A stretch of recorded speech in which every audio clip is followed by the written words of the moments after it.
hoje vamos falar sobre o item 7 do capítulo C de Perfeitos. O dever foi o que eu escolhi.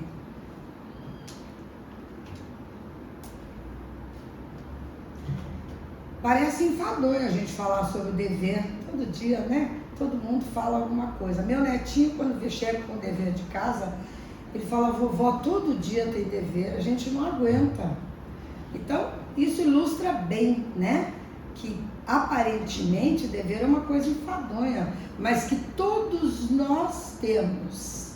Será que existe algum ser humano livre de deveres? Não, né?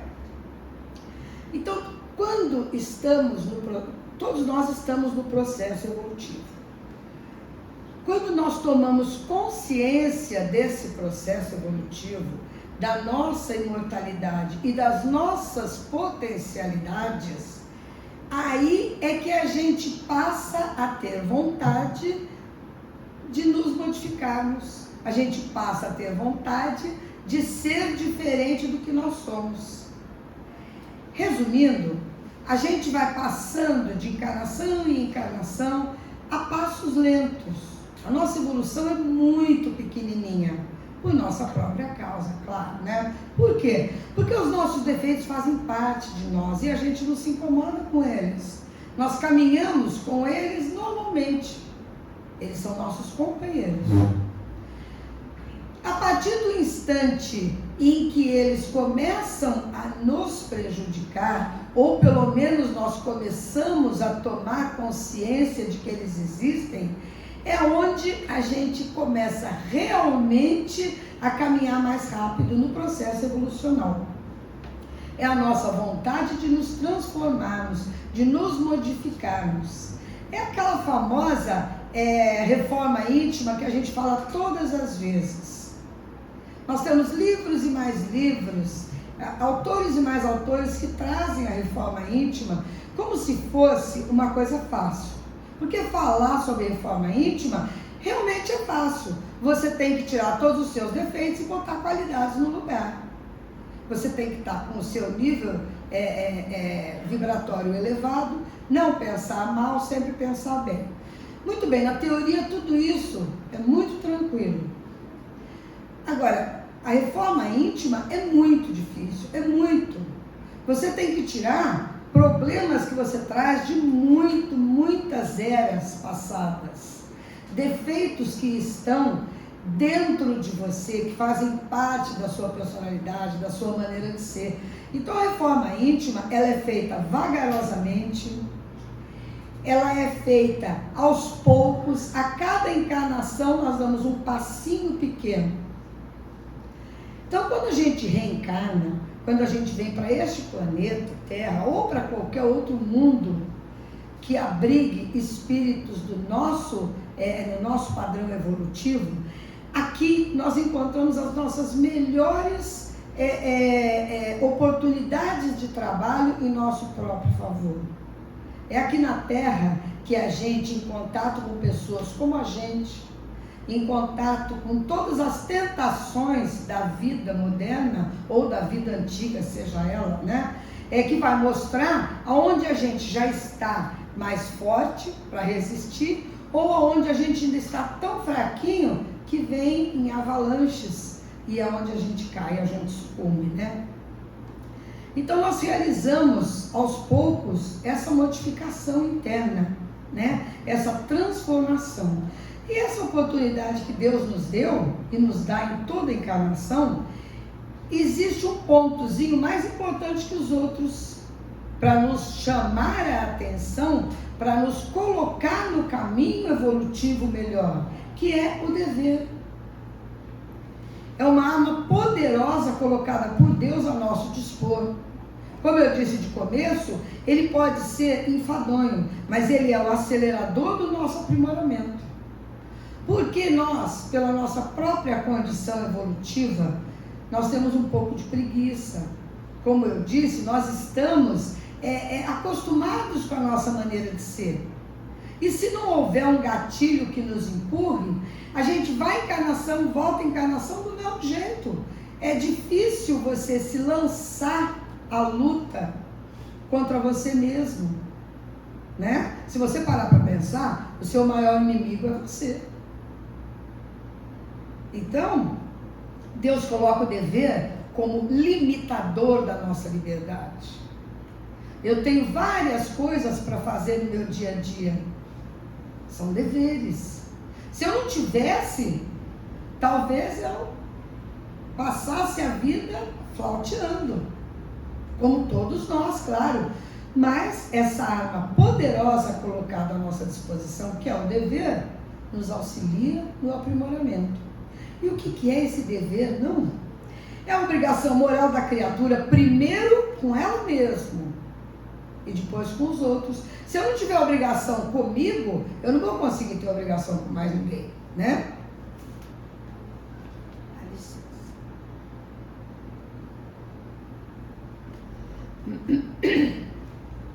E ele não deve ser encarado como uma coisa chata, porque todos nós estamos submetidos. Como eu disse de começo, quem de nós não tem um dever? A criancinha, assim que ela sai da fase de bebê, ela já começa a ter deveres. Se você parar para pensar, ela tem a obrigação de andar, a não ser que ela tenha problemas. Ela tem a obrigação de aprender a falar. Ela tem a obrigação de se comunicar com o meio ambiente. Então os deveres nascem conosco, né? E é a conscientização desse dever que é fundamental para a nossa transformação íntima. Enquanto eu não tiver noção de que eu preciso me melhorar, eu não vou melhorar nunca, né? Então, por isso eu disse e repito, Deus traz o dever como uma arma, como uma maneira de me truncar, de evitar que eu faça tudo o que eu quero. Porque o animal, o selvagem que ainda existe em mim, se eu deixar ele solto, eu não sei nem o que acontece, né? Então eu preciso segurar, e o dever me ajuda a deixar esse animal, até que ele seja extirpado totalmente de dentro de mim, eu preciso mantê-lo sob rédeas. E o dever é para isso.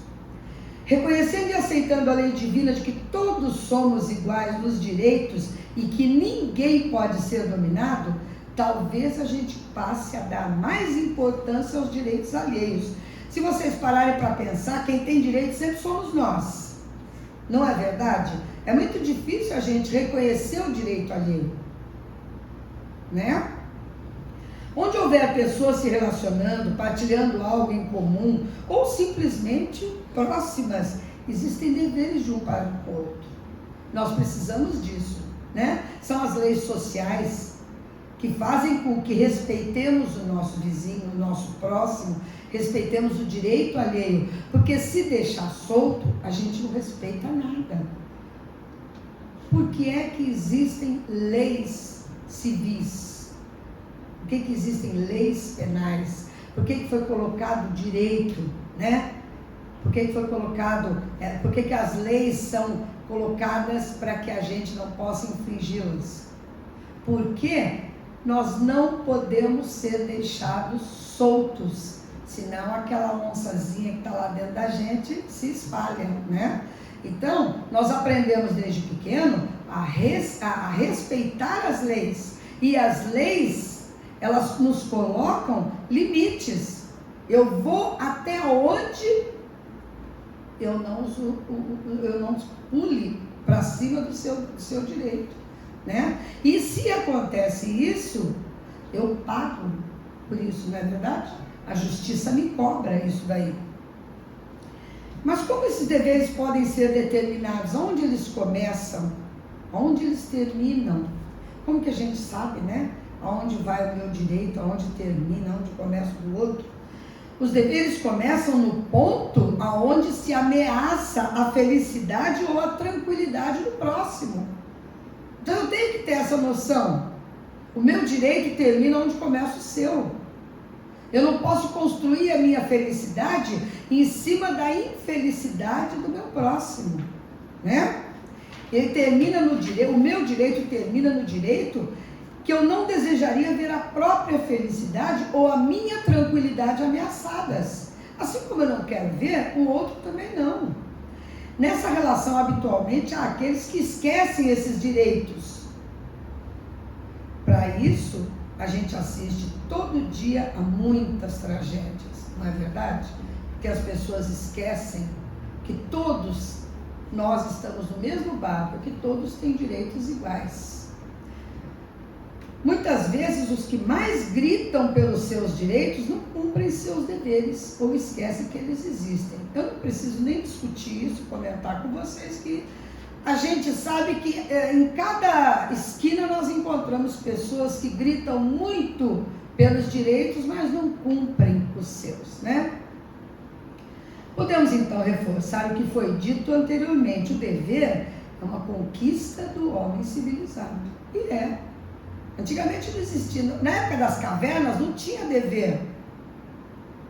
A luta era do mais forte, né? O mais forte fazia com que o mais fraco sucumbisse. Então só vivia quem conseguia suplantar os outros. Assim, gradativamente, a humanidade foi vendo que precisava impor algumas normas. Senão a coisa não ia para frente.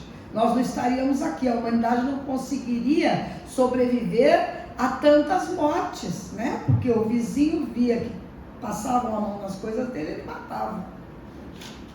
Então, gradativamente, nós fomos tendo as normas impostas. É o reconhecimento de que todos somos iguais perante a lei. Hoje a gente reconhece isso, né? Todos somos iguais perante a lei. Aí vocês param para ver noticiários, param para ver no mundo o que está acontecendo, você vai falar, meu Deus do céu, não somos iguais não. Tem um monte de gente que se acha superior a todos. E briga por isso e mata. Por que será que isso acontece? Porque estamos num planeta que ainda passa por esse tipo de coisa. Precisamos disso, ou melhor, nem precisaríamos se todos nós já estivéssemos num plano em que não cobiçaríamos o que é do outro, mas infelizmente ainda não estamos, né?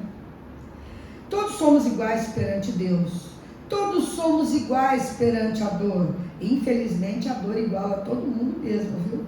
Todos sofremos pelas mesmas coisas e todos estamos envolvidos em um mesmo processo de evolução.